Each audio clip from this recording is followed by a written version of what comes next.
Қайырлы күн баршаңызға. Бүгін өте дәмді әрі жұмсақ болып шығатын кекс дайындайтын боламыз. Каналға тіркелмеген болсаңыз тіркелуді ұмытпаңыз.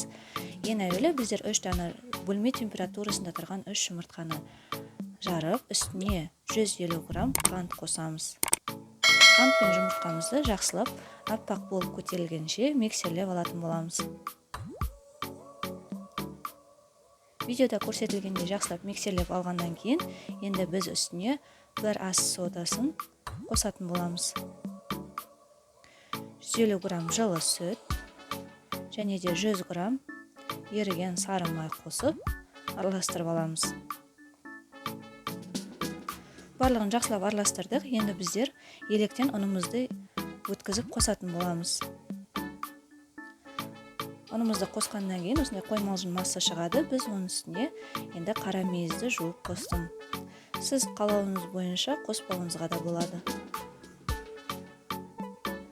Арнайы силиконовый осындай ыдыстарға кекске арналған мен осылай қасықпен құйып шығамын. Дәмді бол, егер де қатты тәттіні жақсы көрсеңіз, ортасына варенка қосып жіберсеңіз де болады. Қоспауға да болады, ол өзіңіздің қалауыңыз бойынша. Өйткені кекстер өте дәмді болып шығады.